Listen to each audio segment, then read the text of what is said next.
CBN Recife. Apresentação, Mário Neto. Às 9h12, voltamos com os destaques desta quarta-feira, meio de semana, que vão ser analisados aí pelos convidados: Priscila Lapa, doutora em Ciência Política, Écio Costa, economista, professor da Universidade Federal de Pernambuco. Estamos ao vivo na frequência em 105,7 FM no dial do seu rádio e no canal da CBN Recife no YouTube. Priscila Lapa, bom dia. Bom dia, Mário. Bom dia, Écio. Bom dia, Débora. Bom dia a todos. Écio Costa, mais uma vez, bem-vindo. Bom dia, Mário. Bom dia, Priscila. Bom dia aos ouvintes da CBN. Muita coisa interessante hoje, né? Muita. Este meio de semana está movimentadíssimo. E aí, como a própria Débora Pereira nos falou no início, chegaram, Priscila, o dia D e a hora H, que foram ditos pelo próprio ex-ministro da Saúde, Eduardo Pazuello. Hoje ele vai ser interrogado na CPI da Covid-19 com cobertura da CBN. Nós estaremos acompanhando esse depoimento. E a dúvida, Priscila, é se o general vai falar ou se calar diante das denúncias? Mário, eu apostaria que ele vai passar a maior parte do tempo calado, né? Então, hoje vai ser um show de um espetáculo à parte, né, na República Brasileira, sobretudo não tanto do ponto de vista do conteúdo, mas das estratégias que os atores políticos vão adotar para esse momento.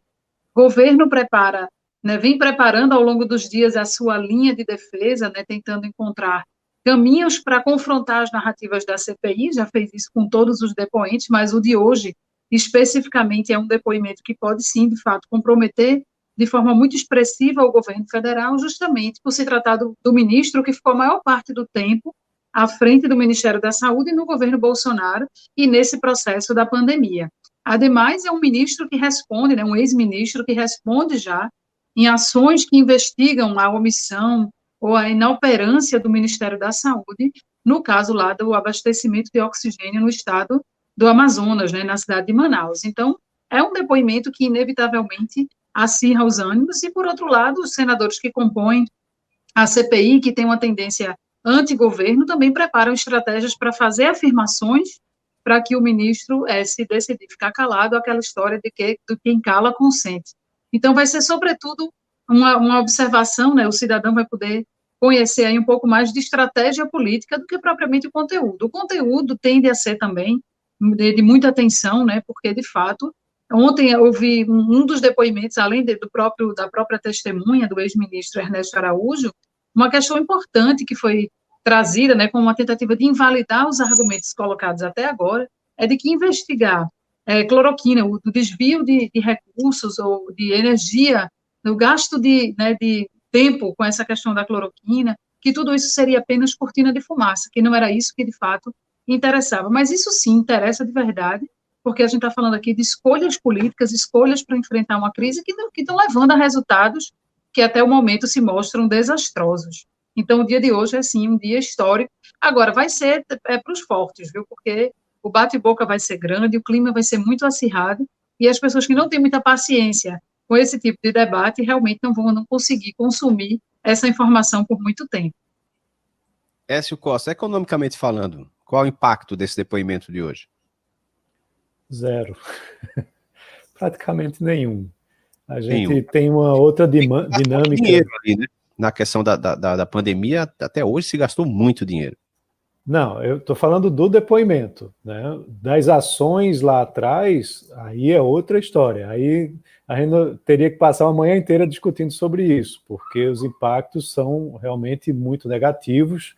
A gente vê outros países já liberando suas economias, né, porque tiveram a vacinação mais rápida, e aqui há quem defenda que nós fomos rápidos, mas se você olhar o nosso vizinho aqui, o Chile, ele foi mais rápido que nós, né, e já está com uma vacinação muito mais rápida e abertura de economia e recuperação econômica, que o próprio FMI disse que vai ser maior do que a nossa. Então, nesse aspecto, a gente, claro, deixa a desejar, mas, sinceramente, não é a CPI que vai resolver isso. Eu gostaria muito que a CPI resolvesse no sentido de dizer, de impor que a vacinação ela acontecesse mais rápida, com um número maior de vacinas, que viabilizasse isso. Mas o que a gente está vendo é muita questão de política mesmo, né? De antecipação de 2022, né? De oposição mostrando suas caras, mas economicamente, a nível de mercado, eu não vejo grande impacto. Tem muito mais coisa acontecendo aí na esfera econômica que impacta o dia de hoje. Aham. Bom, isso que eu acho que a gente vai comentar também um pouco sobre isso, né, do Ministério do Meio Ambiente, enfim. Mas você acha, então, essas declarações, esse depoimento não mexe no mercado financeiro, por exemplo, bolsa, dólar, não mexe hoje? Não. Hoje há outras preocupações acontecendo, como eu disse. Por exemplo, no mercado internacional, que tem impacto aqui no Brasil, as criptomoedas estão em franca queda, né, por conta de declarações lá da China. Temos o IGPM, que vai ser divulgado, mais uma prévia do IGPM vai ser divulgada hoje. Temos a MP da Eletrobras, que precisa avançar, junto também com as reformas administrativa e tributária, principalmente administrativa, há expectativas para que essa semana tenha algum avanço. Então, no lado econômico, tem muitos outros fatores aí que estão mexendo com o mercado no dia de hoje e ao longo dessa semana. A CPI, eu acho que até, na realidade, tira um pouco a atenção, né, da pauta econômica e deixa o mercado seguir meio que o seu rumo, né? Nesse sentido, termina, como eu diria, descaracterizando um pouco, né, a pressão que existe da mídia sobre as pautas econômicas. Uhum. Um outro tópico, a questão do governo de Pernambuco, que vai decidir até sexta-feira sobre essa nova fase de restrições, que vai valer a partir da próxima semana, até o dia 23 de maio, domingo, está valendo a atual, e a partir de segunda já vai valer outra para a região metropolitana, para o Recife, a Grécia e Sertão, inclusive. Priscila Lapa, qual a sua expectativa em relação? Vai ficar do jeito que está, ou pode ser apertado um pouco mais essa questão aí?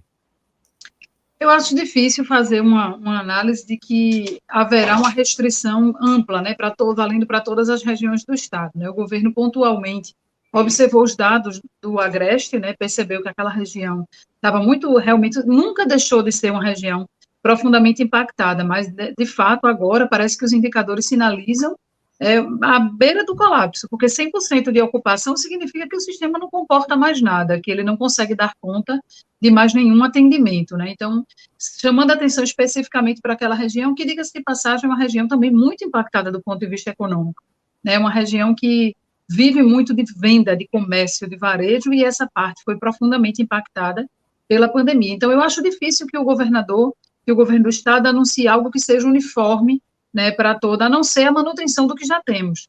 Agora, uma pergunta que a gente faz é, de fato, o que é que está impactando, né, já que essas restrições, elas apertam muito do ponto de vista da economia, porque, por exemplo, bares, restaurantes não poderiam funcionar nos finais de semana, no horário noturno, que é onde tem boa parte do seu faturamento, mas qual é o impacto que isso tem causado realmente na retração dos índices da Covid aqui em Pernambuco, né? Será que não é hora de repensar isso também, medir a eficácia realmente, porque a cada dia que se passa, o discurso em relação à necessidade do isolamento, ele vai perdendo força, as pessoas estão profundamente cansadas disso tudo, e parece que você está enxugando o gelo. Agora, de fato, alguma coisa precisa ser feita no sentido de transparência. Gente, o dado é esse aqui, essa medida não está impactando, porque eu acho que o que falta nesse momento é, de fato, trabalhar muito mais fortemente a consciência das pessoas de cumprimento de protocolos, que a gente sabe que tem uma dificuldade de fiscalizar isso, do que anúncio de novas medidas restritivas. O governo tem tido muito mais cautela esse ano, apesar de estarmos vivendo o pior momento da pandemia, do que ele tinha no ano passado. E Écio Costa curtiu muito aí o que você falou. Fez até o joinha aqui, para quem está assistindo, né, a gente pelo YouTube. É isso mesmo, Priscila.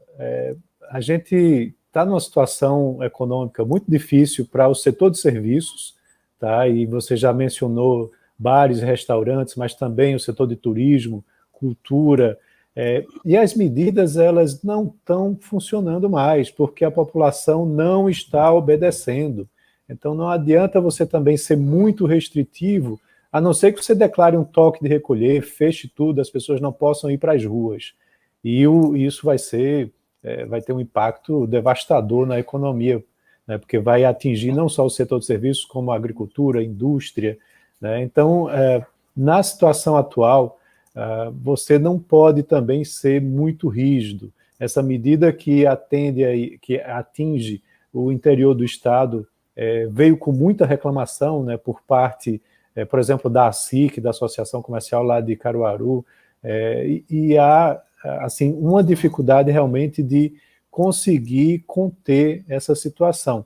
É um desafio para o governo do estado, acho que muito diálogo com o meio empresarial do setor de serviços, principalmente, precisa avançar, né, porque, inclusive, há sugestões, porque a gente não faz um rodízio de restrições, ora indústria, ora setor de serviços.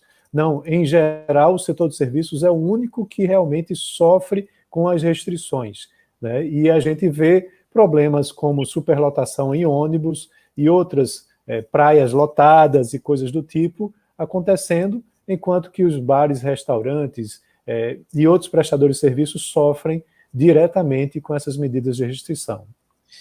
Pessoal, nós vamos ter que, infelizmente, terminar esse papo aqui, porque o Pazuello já está lá, já está na CPI, já temos imagens aí do Pazuello na CPI federal, da Covid-19, e vamos direto para a Rede CBN acompanhar esse depoimento. Muito obrigado, Priscila, e vamos direto à Rede CBN. Passava um dos estádios da federação. Depois de quase 47 anos,